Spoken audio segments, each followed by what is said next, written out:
about self-directed learning. I will introduce my group members. My name is Farah. This is Umi, Tem, and Shahmi. Okay.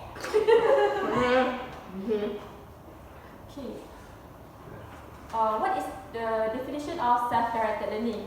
Self-directed learning means that individuals take the initiative with or without the help of others, diagnose their learning needs, formulate learning goals, identify human and material resources for learning, choosing and implement appropriate learning strategies, and evaluate those learning outcomes.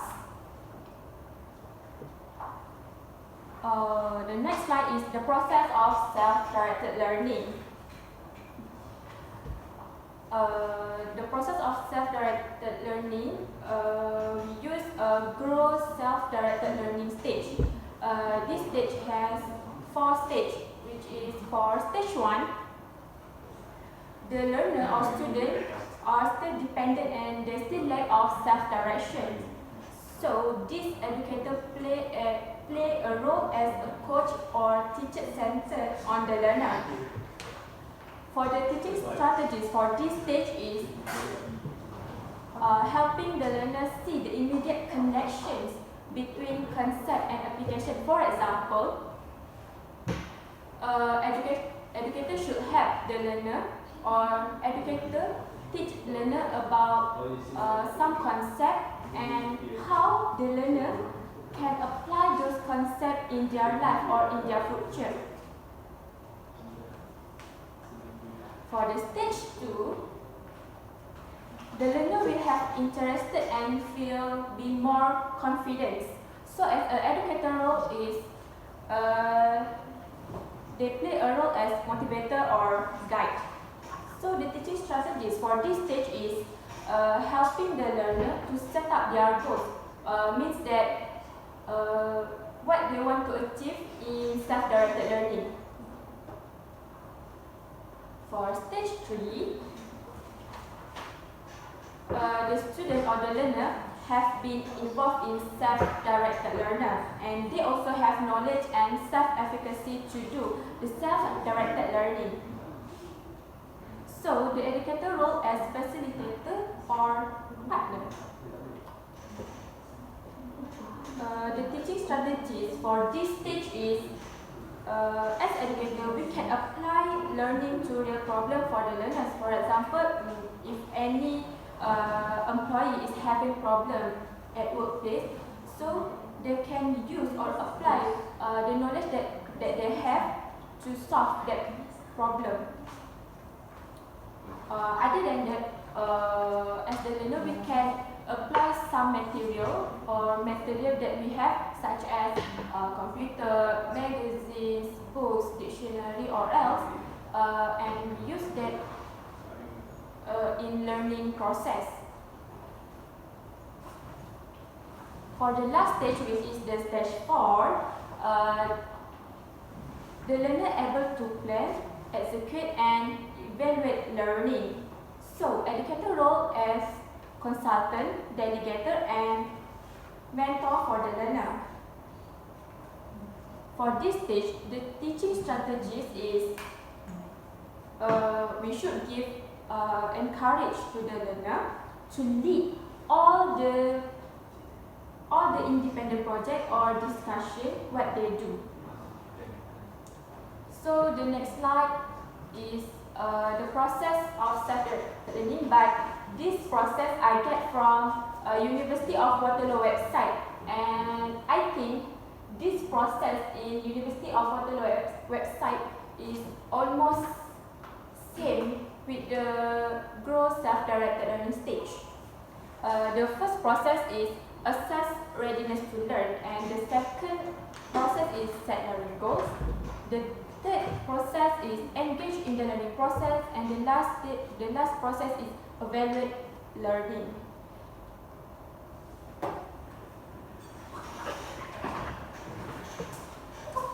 Okay, Assalamualaikum everyone. Thank you for the first presenter because give opportunity to me to continue this presentation.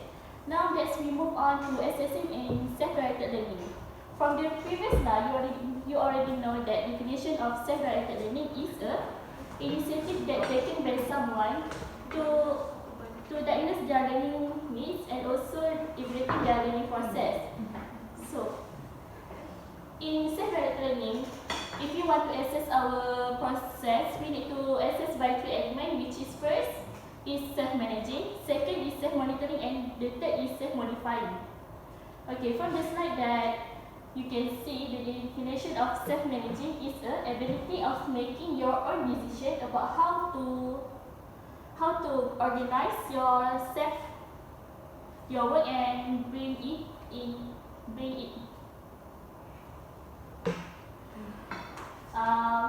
Self-managing is the ability of someone to make your own decision about how to organize your work then being led by the manager. Okay, the second is self-monitoring. Self-monitoring is the learner's ability to gauge with their cognitive and metacognitive process in many ways. And the third is self-modifying. Self-modifying is based on the technique used to try and decrease or increase particular type of behavior in reaction in any situation. Okay, if a learner want to make their learning process be more effectively and efficiently, they need to assess their learning process by 3 types of this element. Okay, now let's we move on to the next slide. Okay, from this slide, you can see that there are many types of assessing in a self-directed learning. For example, in self-managing, if you want to assess it, we can manage our time effectively. As a student, if we want to make our learning process be more effective, we need to manage our time effectively.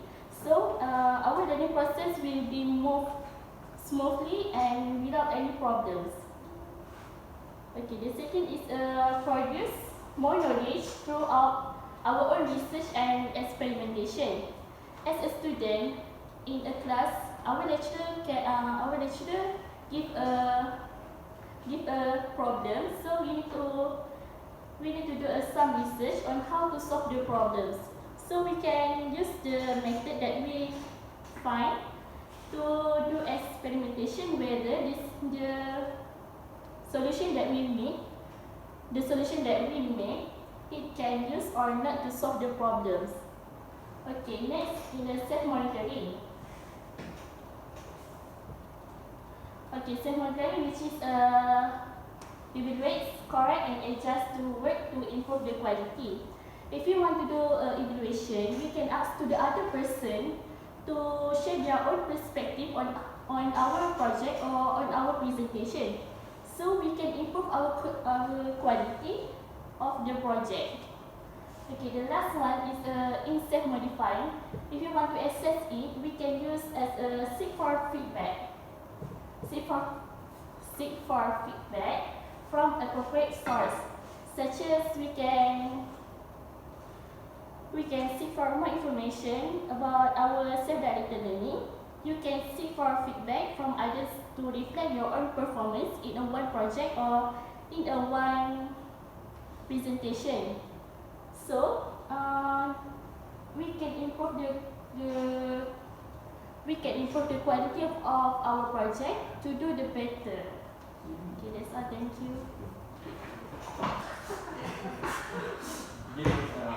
Assalamualaikum and good everyone. Good. Buat sikit. Today I will to present about way to become successful in direct learning. Direct self-learning. Okay, first is create a learning schedule. Create a learning schedule. Okay.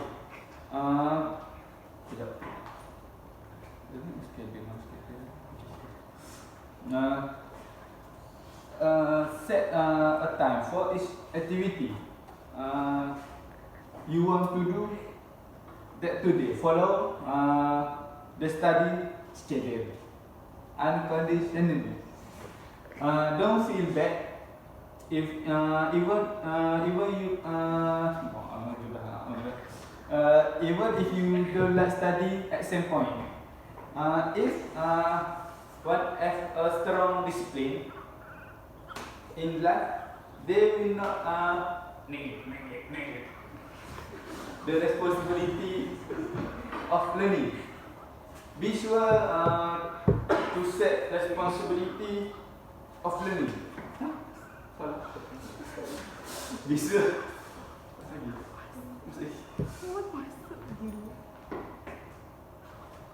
Be sure to set aside time for each subject on a daily. Next, make a simple note to make a successful direct learning. Student harus make a simple note. Excellent students and we make short note. Thus, the note is to enable them to refer back to one daily. It do not guarantee memory, but it does improve your memory. With a short time, reviewing will be easy. Next. Next is be frank with great people.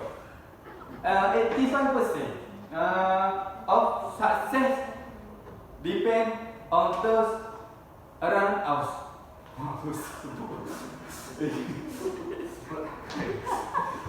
Therefore, surround yourself with great people and have a vision and a goal. Then we will success. Okay, next Hello everyone, my name is Dan. I will continue to explain the advantages and disadvantages of self-directed learning. The first is promote self-confidence, perseverance, initiative, and life satisfaction. Adult learners have their choice to create their own path, so they can understand what the goal they want to achieve. They will become more motivated to keep up with their learning progress. This will also develop their self-confidence. For example, when they face problems, they will take initiative to solve the problem without crumble to everyone. This will also create life satisfaction for them because they can fulfill their desires successfully. The second advantage is freedom to choose the learning style. They are free to choose what they want to learn because they are not restricted to the compulsive requirement of school curriculum. They can choose to work in partnership or independently. Choose to work independently is the best choice because they can learn more knowledge through different channels without asking partner opinion. They can also carry out in the choir room and library and choose how they want to pass on their learning. This kind of freedom encourages them to find their own field, whether it's mentally, socially, physically, and emotionally. The third is develop career readiness skill. There's a readiness to have different learning skill and attitude towards successful career in the future. With self-directed learning, the career readiness skill include the ability to work autonomously, problem solving, decision making, and strategy planning. For example, if they able to master problem solving, they can able to manage their career easily when they meet difficulty in the future. The characteristic of career readiness skill for self-directed learning are self-discipline, self-confidence, and being autonomous. It can also help them to develop real-world skills when they move toward the career. The next is disadvantage. The first disadvantage is some students cannot learn on their own. Some adult learners do know how to control their learning because they have no any direction to start on their own learning. They need guidance from the trainer to monitor their learning progress because the trainer know what they confuse and can help them to make plans to cultivate their interest and potential. They also think trainers are more capable than them, so they prefer to follow the instruction from the trainer. Trainer can also deliver many important knowledge for them because trainers have many experience rather than adult learners learn on their own. The second disadvantage is slow evolution. This is because adult learners should search for information through the internet or other relevant resources such as reference book, reference book to expand their knowledge. But this will take a longer time. On the contrary, trainer will give more explanation for them to get a better understanding if they attend classes. This is because some of the information might not provide detailed explanation. For example, political issue. This information of political issue are limited from internet and make them hard to find.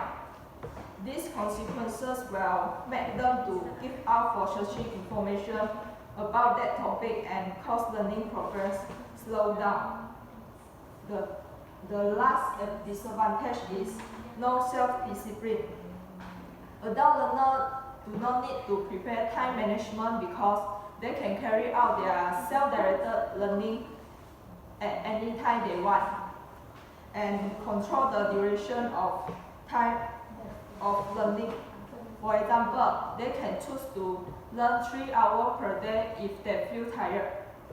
They are free to learn at any place such as in cafeteria, library, or home. They can also listen to music while learning are in progress. Furthermore, they can follow their own learning style and pace without conflict with any rules and regulation given. That is all for me. Okay, in conclusion, we know that self-directed learning is very important in adult education and also in our life as a learner. With self-directed learning, we can choose any type of learning process that's suitable with us, and because it can help us to become more proactive as a learner. So that's all from us. Thank you. Thank you.